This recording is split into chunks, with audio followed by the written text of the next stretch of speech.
This is the debrief with Dr. Compton-Smith. I'm just going to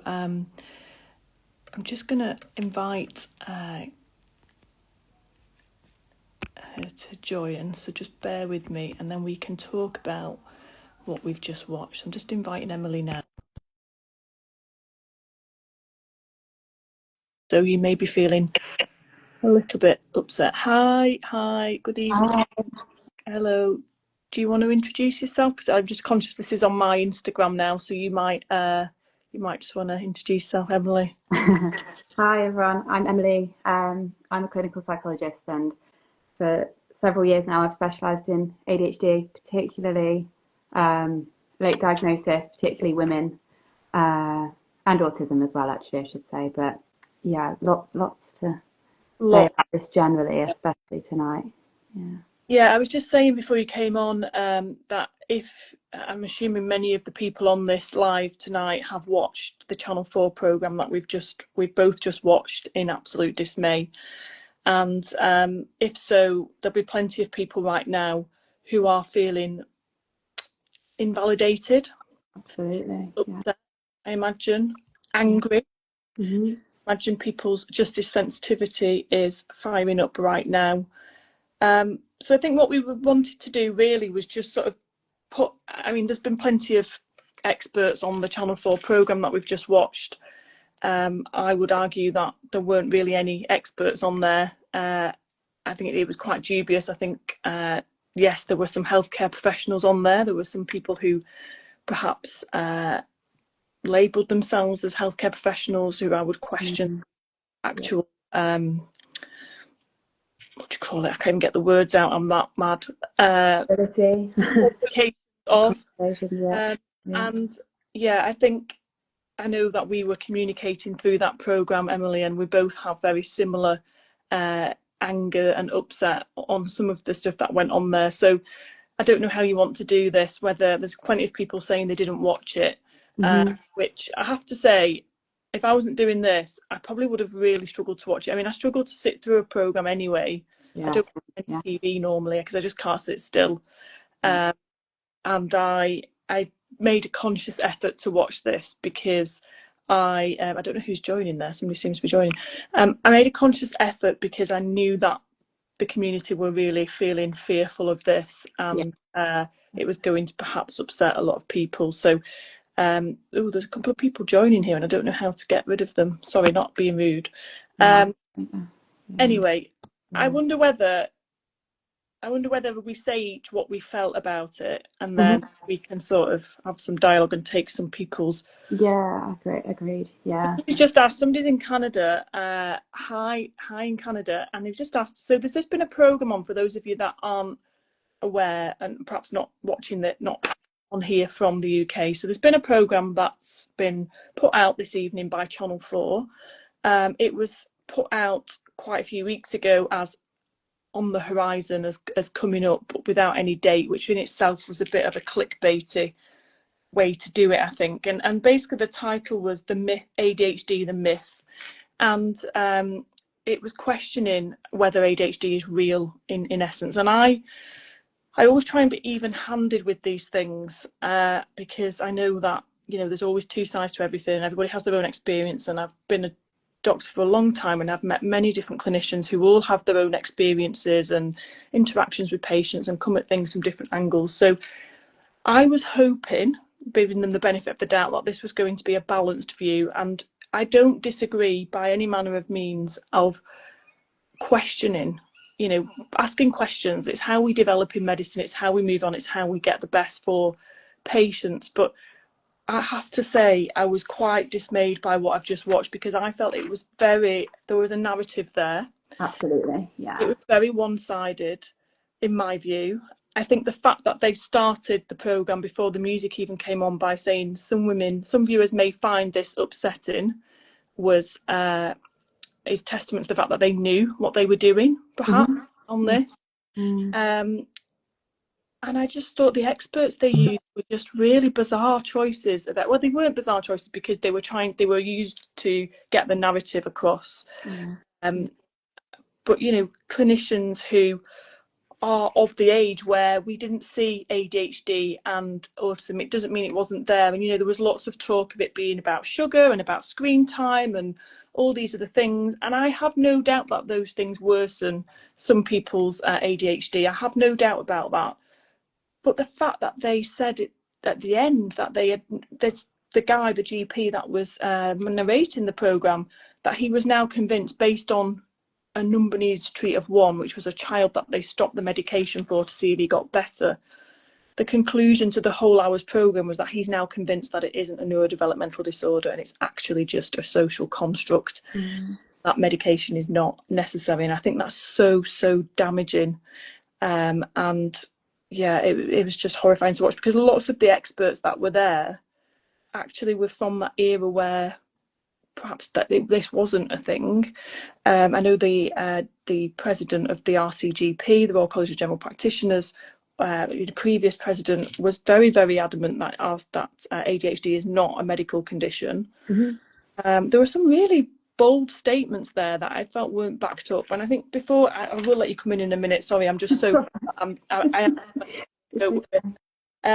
think one of the things that really bugged me about it was that they sort of focused on children and medication and whether it's right to medicate children. And I think that is a reasonable debate to have. You know, I think perhaps there are instances where children are being medicated as a first and foremost, and there may be other things that can be done. In some cases, that's not true.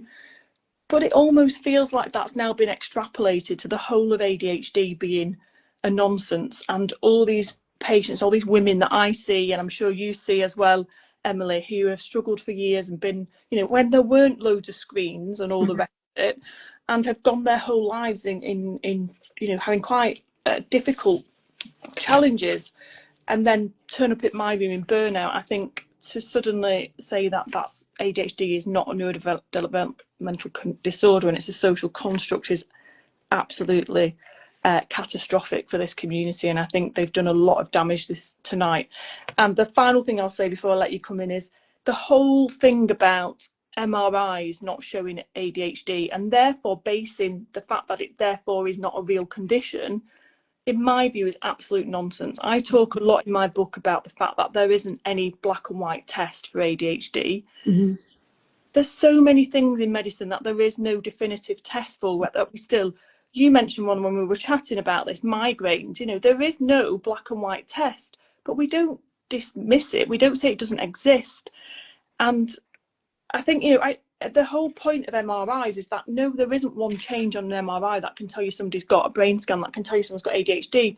But we do know that there are patterns that are seen in brains of people with ADHD. So I think to walk out of that conversation you had with that lady and say, there's no MRI proof, so therefore there's no differences in the brains or how the brain functions, was such a far jump. My summary of it is, it wasn't a scientific program. It was clickbait. It had a narrative. It was trying to get views and clicks and so on. I think you said it, Emily, towards the end. You know, this is just becoming comical now because there's actually no real basis for what they're saying. So I'm going to shut up now because I could literally sit here and rant all night. I really struggled to sleep tonight. You start saying what you think, and I will. I'll just keep an eye on the comments. Sure. Can you hear me okay? Because my husband has said that I might be really quiet. So if No, I am, hear you fine. Yeah, I can hear you really well. Yeah, I didn't want to like yap on and then actually, you know, be able to hear what I'm saying. So yeah, I took notes because I was. Yeah, I did as well. Yeah, I mean, a few things that stood out to me in addition to everything you've already shared, because I think, as you say, we had very similar views. Well, one of the things that stood out to me was when he was talking. So I think he's a psychiatrist, actually. He's a psychiatrist that works with older adults. Yes. So I'm not sure why he has so many views specifically on ADHD, but that's by the by. But he said something about his sense being that if someone receives a diagnosis, that then means that they think maybe I then don't have to change.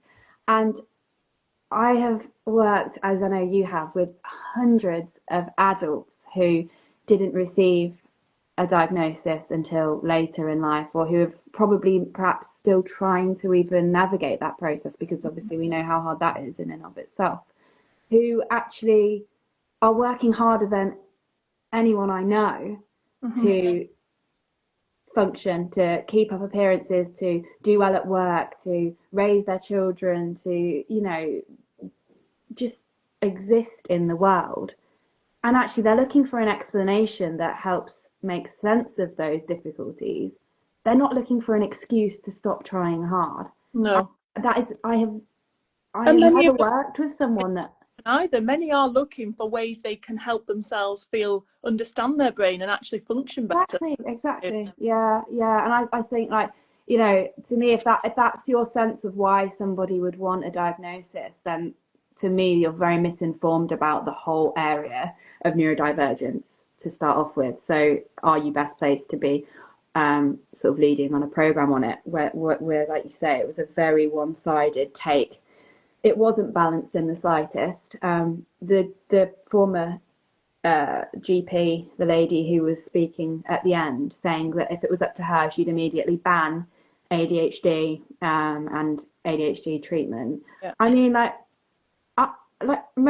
many of the people I assess spent their childhoods doing like 10 different extracurricular activities. They were sporty, they were creative. They still now have loads of hobbies. They might struggle to stick at them, but they're not, you know, to suggest that this is a screen time issue or a lack of, you know, activities or something like that. I mean, like, what about all the people who were like children in the 80s and 90s who didn't grow up with screens, who were still very much ADHD back then and still are now? I totally agree. And I know lots of people in the comments do. And it's been raised actually in the comments what we were talking about, Emily, about this term psychologist. They used a lot of psychologists on this programme. Could you want to explain your view on that? I mean, that is a whole other debate that, and well, it's not even a debate, it's a whole other issue that I could talk about for ages. But yeah, I guess a lot of people don't realise, and I don't, it's not surprising, why would you? But probably something that people should be aware of is, in the UK at least, it's not the same everywhere, but anyone can call themselves a psychologist, and that is a huge problem, that kind of actual qualified practitioner psychologist. So you can't call yourself a clinical psychologist, but you can call yourself a psychologist. It's not protected. There's nothing anyone can do if you call yourself that. And this is a huge issue. And so I did notice, and I guess not naming names, but I did notice in the program that there was somebody referring to themselves as a psychologist, who is not a qualified practitioner psychologist. They're not what we would recognise or think of as a qualified healthcare professional, at least. And what they seem to be advertising and advocating for on their website, when I had a little look during the program, is very much like alternative, not medically or scientifically backed treatments or supports. And that, I'm not saying even that that's an issue, but when the whole program was arguing for sort of whether ADHD is science backed, and sort of using that to sort of really kind of, I think, dismiss the whole idea of ADHD. It's interesting that they then are using kind of so-called experts that aren't scientifically. I know, it's very disappointing, and I really question the ethics of taking a controlled drug on any time, but certainly on TV, to prove the point of how it feels. And one dose as well. You don't think you've got ADHD, but I'll take the drug so I can see how it feels. And I think, as he's a psychiatrist, but as a clinician, one, that's to me is really unethical, but two, you cannot say how you feel off a drug by one tablet. It's totally, we know as medics that when we take any medication, the first few days you might have side effects, you might feel a bit spaced out, you might feel not quite yourself, and that's not necessarily representative of treating someone. And if you're saying you've not got ADHD and then you take the medication, you're not going to have the same response as somebody who has struggled all their lives and has struggled with ADHD and has lack of focus. So I feel that was a bit of a sticky wicket as well for me. And obviously these are our personal views. This is not,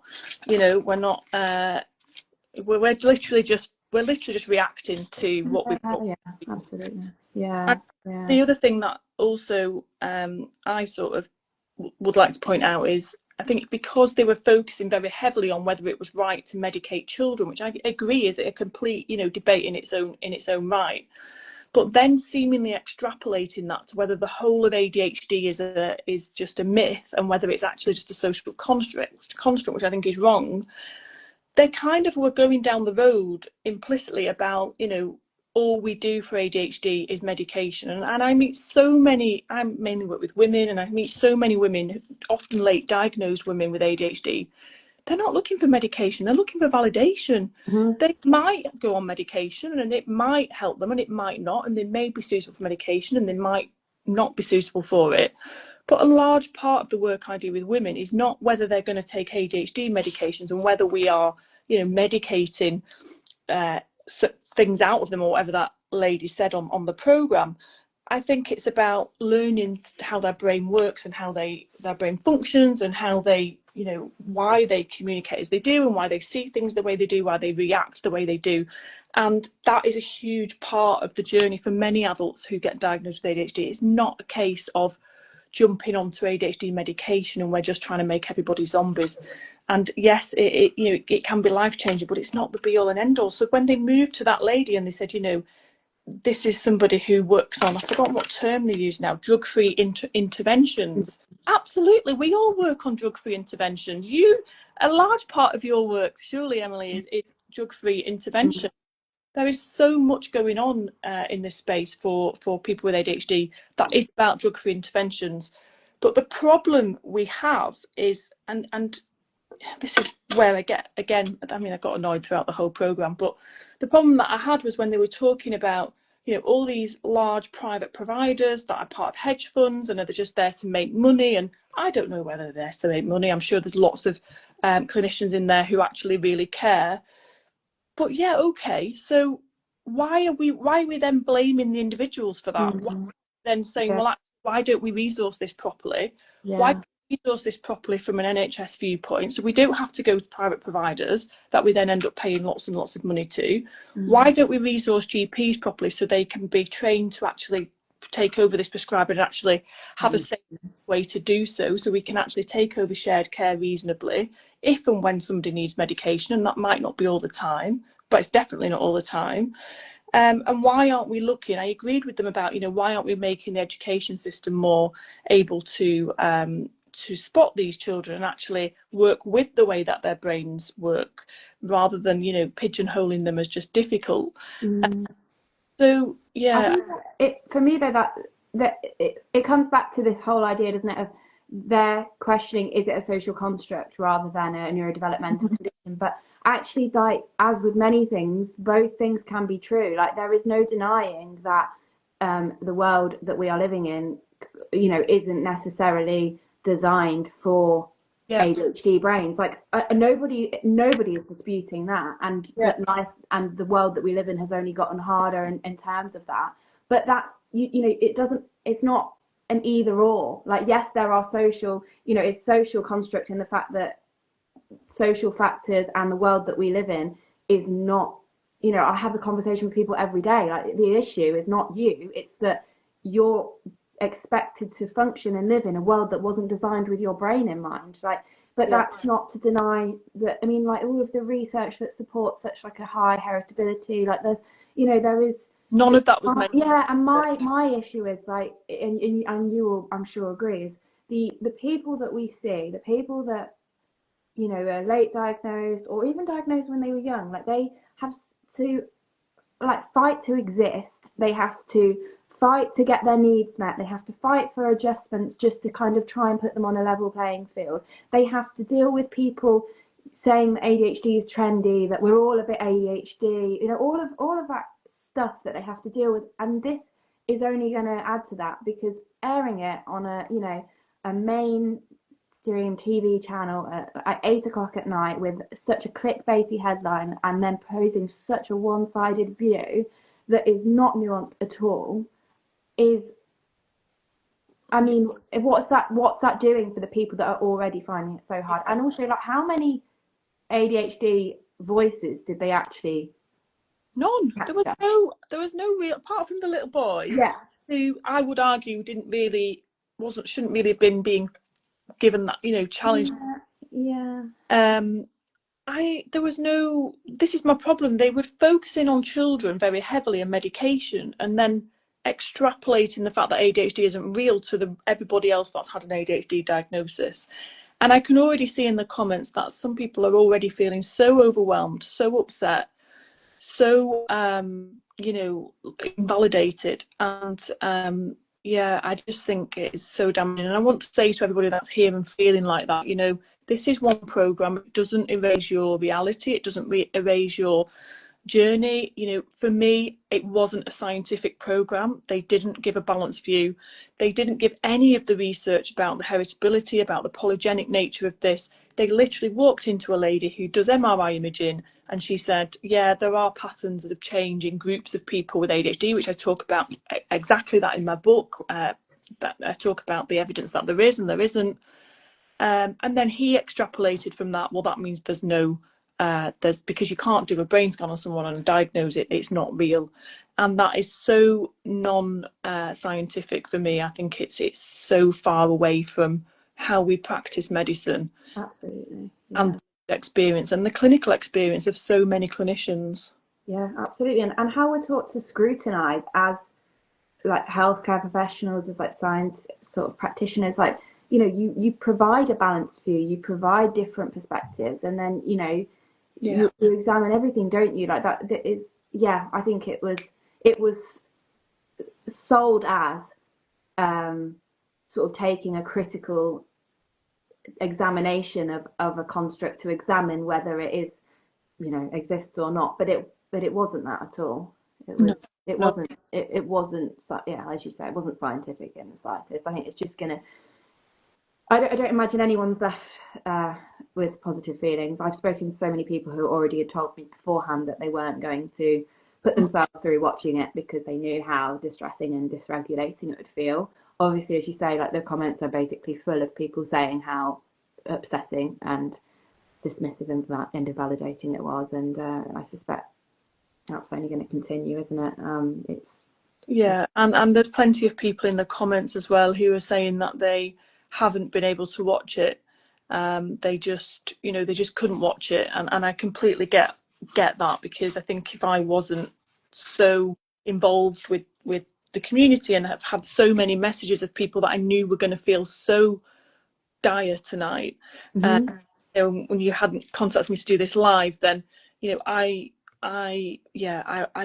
probably would have started to watch it, but I may well have turned off, because I was starting, probably 10-15 minutes in, I was starting to feel really uneasy that this was going to be a balanced view with people, experts who, and I'm sure they are experts with many things, but I was dubious about their expertise in ADHD, their interaction with people. And I think when you've worked with people with ADHD, particularly with midlife diagnosed women, late diagnosed women, as I do on a regular basis, and you've seen the pure catastrophic devastation these women are in, I think, you know, I would invite Max Pemberton to come and sit in one of my clinics. Same with me. Yeah. And see, you know, exactly what. Yeah. The people I see, you know, the amount of people I see every week, even, who come to me, they don't come to me saying like, you know, the thing that they come to me saying is basically, I think I'm broken. I think I'm just really shit at being a person. I can do things that I'm expected to do, but it is drowning me. You know, I'm using up everything I can just to, like, you know, keep afloat and keep up appearances. They, you know, there's these, you know, you see these patterns, don't you? And the people that we see who are ADHD are all saying these kind of things. They're all struggling to regulate themselves. They're all repeatedly burning out. They're repeatedly struggling with regulating their emotions, their attention, their impulses, all of these things. Like, what I would have liked them to say, if that, you know, in the claims that they were making, is so what are you know, what is your answer then to these people who find life so extremely difficult and who are just seeking an explanation to help make sense of that, to feel a little bit less broken and Mhm. feel not as an excuse to not try, as he suggested at one point, but what then do you suggest? Because as you say, come and spend a day with either of us, and I would you know, encourage you to then to offer your perspective. Yeah, absolutely. And yeah, it just beggars belief, doesn't it? And I think I mean, just to add a bit of lightness to this really, this really awful feeling that everybody's got, I suppose the one thing that made me smile slightly was when Max Pemberton took the control drug that he said he didn't need because he didn't have ADHD, or you know, if he'd been diagnosed with ADHD symptoms, he certainly said it wasn't an impairment for him, which is one of the diagnostic criteria of ADHD. And within sort of 20 minutes to an hour, he was, you know, that skit of the child at the back of the school bus on a school trip that takes Mm-hmm. lolly and pretends they're drunk. He started to Yeah. behave a bit like that, and that was like, gee whiz, you know, what is going on here? What is this program? And I think at that point I thought, this is just a bit comical now. You know, it's this is not a serious program with a balanced view of, you know, putting forward what we know. We don't have a lot of scientific evidence on women, particularly in ADHD, but we have a lot of theory and we have a lot of lived experience and we have a lot of clinical experience. And yeah, I think taking a tablet and then you know, acting as he did on the program completely for me, and again, this is my personal view, completely, even if I hadn't watched the rest of the program, it would have completely removed sort of any credibility for him, in my view, as a clinician's clinician. So, Yeah. yeah, that, I don't know what you thought about that, Emily, that moment. I mean, yeah, I already had some thoughts. I've heard kind of statements that he's made on autism as well. And yeah, I mean, I have, yeah, have some thoughts that I'm, you know, trying to, I guess for me, what really matters here is the people that um, are going to just, you know, be affected by this. And that's always the issue, isn't it? Like, and as I said, they were the voices that were missing from the program. So it's great to have a group of so-called experts, some maybe more so than others, who had a very strong view in one direction without offering any balanced views in an, you know, an alternative, sort of stating what they believe to be the truth, and very much stating it in that way, not as a hypothesis, but as in like, you know, this is what we believe to be true. I just, you know, I don't know what they expected the outcome to be, other than just to, I guess, to get views, um, which probably it probably has succeeded. It probably has, but Yeah. I think we can all take solace tonight from one simple thing, unless there anybody is here who does do this. But you know, the fact that we don't work for Ofcom, because I would not want to be in their office tomorrow. I think they're going to get a lot of uh, complaints, and I think, yeah, rightly so, to be honest. Not because we shouldn't be discussing this, not because we shouldn't be discussing whether it's right to medicate children with ADHD meds early on, not because we shouldn't be discussing, you know, what evidence we have for ADHD, etc., and how we should be managing it, and whether we should be implementing lifestyle factors, you know, all of that. You know, there's a lot of points that Mm. we could debate about ADHD that I think would be very reasonable to debate. Uh, Yeah. but because it just wasn't balanced, and it wasn't, it had a narrative from the offset. Yeah, and there are, yeah, as you say, there are things that should be debated and scrutinised. There are major issues with this sort of the state of, you know, our lack of access to assessments. There are major issues with some assessments, whether that's NHS or privately, being Yep. done really poorly. There absolutely there is. There are people not following guidelines, not following standards, not doing a thorough assessment. Like that is a huge issue. There are, you know, there are issues. I mean, I agree with what he was saying. If he doesn't believe to be, you know, that he himself was experiencing any impairment, like that is part of a good assessment, that you are considering Mhm. whether somebody's the kind of ADHD traits, symptoms, whatever you want to call it, that they're experiencing, whether they are having a big impact, and that I think they were also for me, that felt another thing where they were being quite misleading, you know, like reading out the DSM criteria and sort of saying, well, everyone who doesn't fidget, who doesn't, you know, lose things sometimes. This is such an issue in terms of, you know, people's lack of understanding around neurodivergence, saying, well, we all do that, and it's so dismissive and so validating, and that is just further kind It's of that sort of, statement, well, isn't it? It's yeah. a bit of ADHD. Yeah, and like you kind of, you know, it's great. Read out the DSM criteria to support your belief that we all do those things, and really conveniently miss off the part that says that these things need to be present like all the time and have a massive impact on at least two areas of your life, like, you know, and be present since childhood. You know, you're missing all of the things that go from, yes, everybody loses things. Yes, everyone can be a bit forgetful, whatever it is. You know, you're conveniently ignoring the bits that actually matter, and all that does in my mind is just further that kind of narrative that people with ADHD have to kind of fight every day, and, you know, people that are misinformed saying, oh well, we all do that, like we're all a bit ADHD, aren't we? Yeah, and it's just doing nothing to tackle that.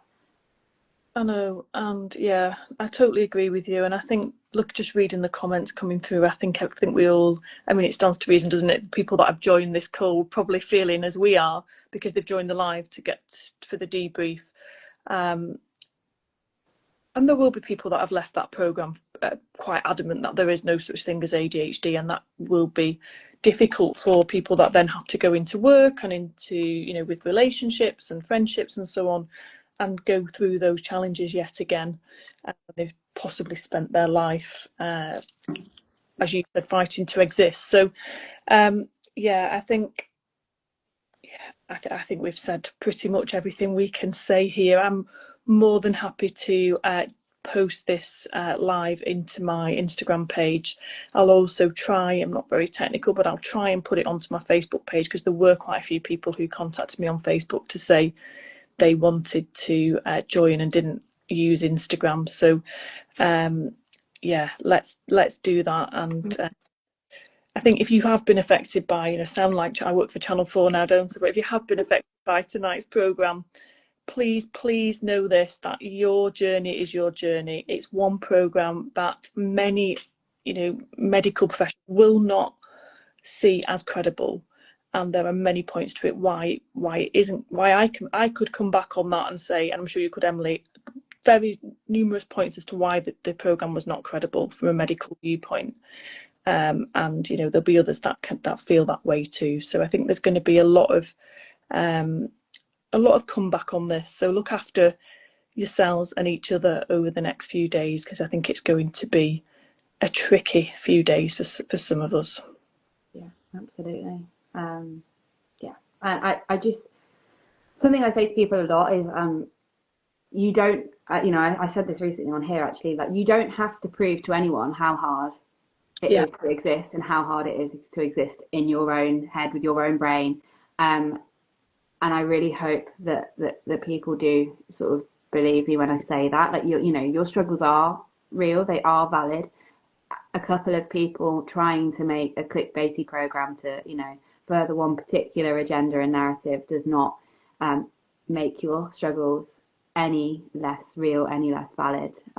There are lots of people, including lots of healthcare professionals like ourselves, who, you know, truly do see that, and we see you and we do believe you, and we know how hard life can be, and how you don't need people making it any harder like they did tonight. And if anyone wants to contact Channel 4 and tell them that we are ready and waiting to come back with the counter argument, then we're more than happy to do that. We are ready and waiting. So absolutely. Yeah, I doubt they'll take us up on that, but we will be ready when they are. All right. Take care, everybody. Look after yourselves and each other, and thank you for joining. And yeah, hope you can sleep tonight. Thank you. Bye.